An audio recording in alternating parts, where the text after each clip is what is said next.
Greetings gamers, Tim Kirk here again, and I want to discuss a few more personal issues this particular video blog and focus on some things that have been bothering me lately in both life and the gaming world.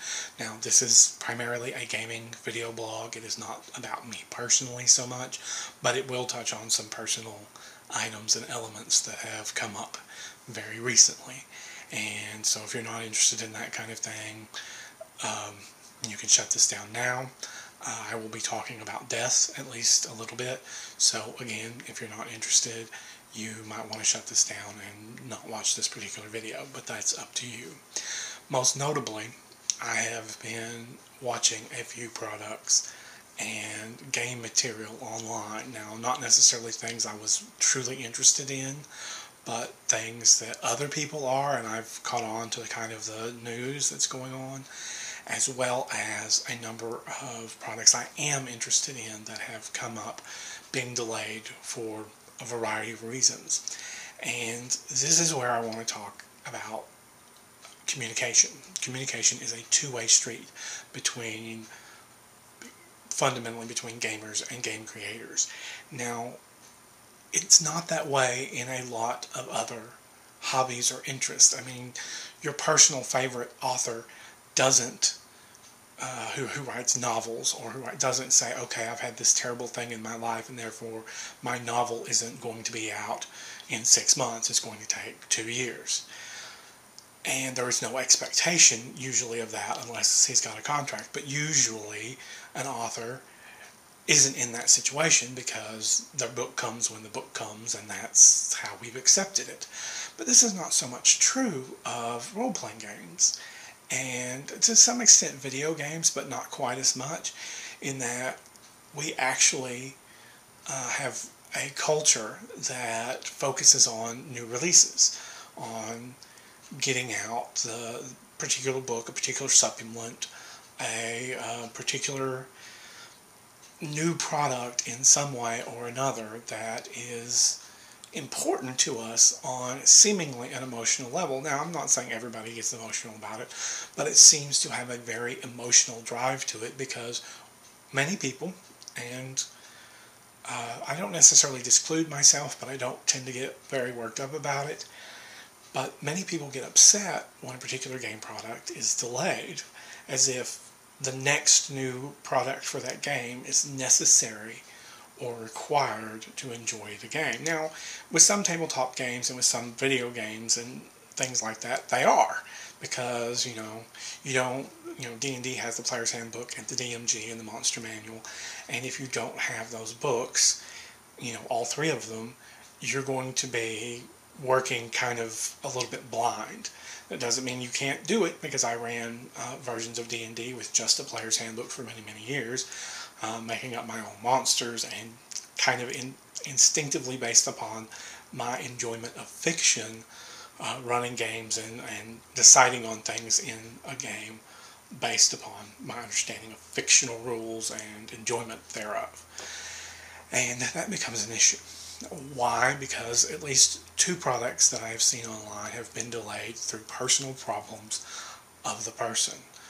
And what little explanation one of them provided was that the main creator's father died. Now, I'm not going to name the product, but if you're in the gaming world, you'll probably get an idea. You can look it up. You'll find it. And I understand that, because that's a very sorrowful thing. Death can impact us, and a lot of it depends on our relationship with the person. Now, why this is personal, I lost my father in December. Now, it didn't necessarily slow down my game writing any more than it already is, because my game writing is not necessarily quick. I'm one of the slower writers, and a lot of that has to do with daily life, chores, etc. But that isn't the only death I've had.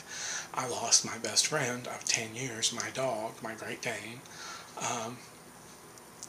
a couple weeks ago, and that has literally put me very behind on my own personal schedule, because I don't announce release dates until at all.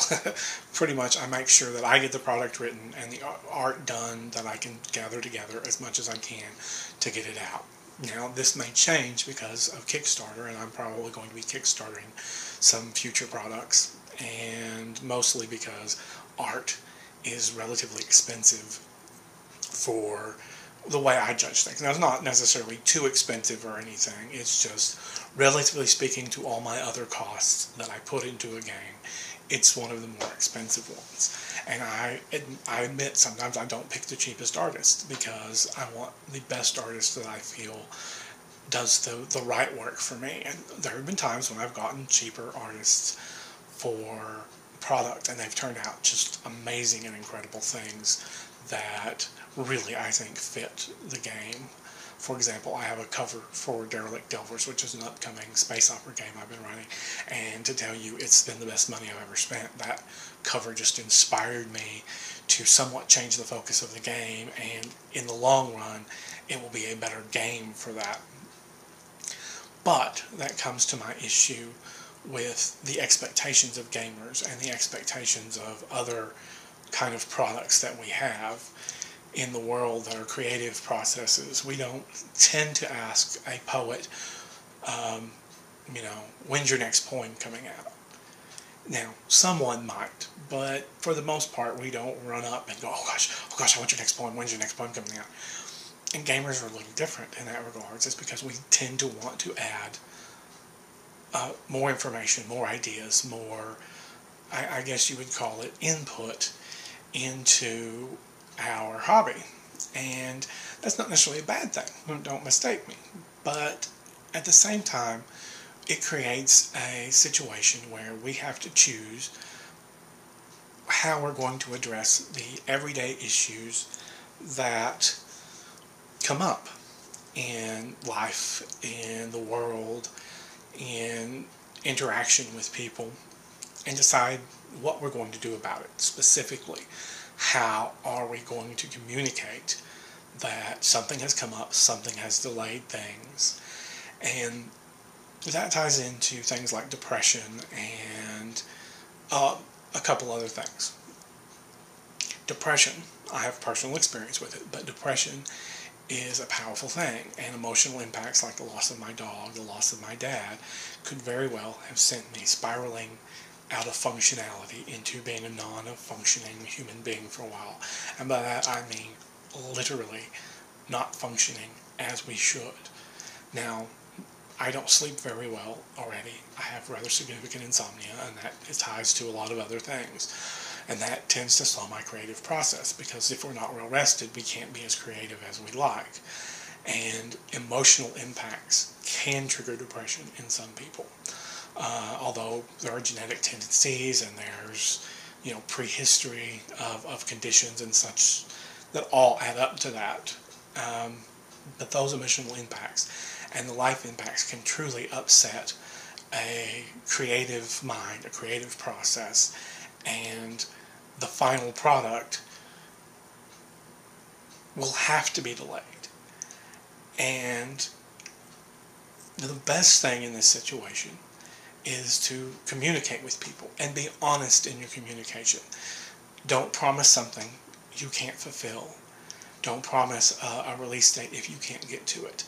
Don't promise to do whatever if you can't. Now, there are situations where fully a person thinks, I will be done with this product in 2 months. And then something comes up and it pushes it back another 2 weeks or 3 weeks. And they think, okay, I'm almost done. I just need this a little bit more. And it doesn't happen because things still come up from the 2 months ago when something went bad and delayed the product in the first place. Or other fallout, because life events don't necessarily make a pretty organized pattern when they impact us. They tend to be like a drop of water in a pond and ripple and echo and come back upon that central point. So you keep getting problems from one initial little tiny thing. And that is kind of the situation that I want people to be aware of, is because, creative people tend to be more sensitive. Now, not all of them, but there's a tendency. And that means that certain emotional impacts can be more impactful or more impacting. I'm not sure which word is more appropriate, but it has an effect, and it keeps causing problems further down the line. Now, for me, that's one of the reasons I don't do release dates, is because I have written 2 games fully suffering from depression that was severe enough that it kept me from doing a lot of things other than sitting in front of the computer and writing. And even then, if I were put in a different situation where I had deadlines where I couldn't, I've decided to go lay back down for 4 hours because of insomnia, because of the depression. If I were in another field or had a more proper job at this juncture, I couldn't do them because of those problems. Because, I can sit down instead of doing this video and write for the same amount of time of this video that I'm doing and produce it and publish it and whatever, and have gotten a little bit done. But then afterwards I might have to shut down for 2 or 3 days, which is one reason I don't do release dates. But regardless, I try and stay at least as far as possible communicative with people I might think are my fans. That means if something is delayed, if something isn't going as planned, and somebody expresses interest in it, I'm going to try and let them know. I don't know for sure when something's going to be done. B, I don't know just how long it's going to take things to fall into place. I had trouble with layout people on both of my games, getting layout people to do their jobs and to complete their part of the situation, and I can't do layout. Now, admittedly, in the long run, good people did do the work and did help me get my products out. But there were other people. There are people who flaked. There are people who had life events that come up and they couldn't do it for me or help me with it. And I understand that happens. It doesn't make me any happier about the situation. But it is one thing that I want people out there to consider is, yes, again, I'm going to use an outline here, basically give some empathy to the people out there who do have these kinds of delays, because sometimes they're completely unavoidable. In fact, most often they're completely unavoidable, because if they were unavoidable, all of us would avoid them. Every single one of us would just veer left and get out of the way. And B, do expect a reasonable amount of communication if you express interest. If you have something to say, try and keep it polite. Try and say, hey, when is this coming out? Oh, I'm sorry, this thing has happened. Just give us a heads up when it happens and when your product is going to be out.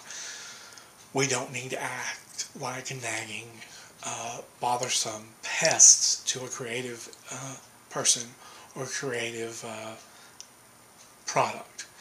Neither do we should ignore the fact that we are interested in these products. The creators shouldn't ignore us either, and should at least be willing to occasionally post an update on a blog, a forum, whatever venue they feel is most appropriate to let people know, and the most people can get the message out that something has happened.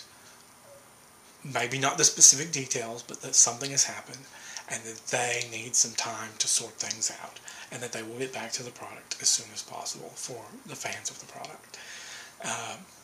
Admittedly, you're going to pay your money and decide what you want with that money in the long run, but for me, I'm going to vote with my dollars for the people who are A, most communicative, B, who generally speaking produces products I like, and try and be reasonable with those people, because I'm human. I've suffered those things. I've suffered losses. I've suffered grief.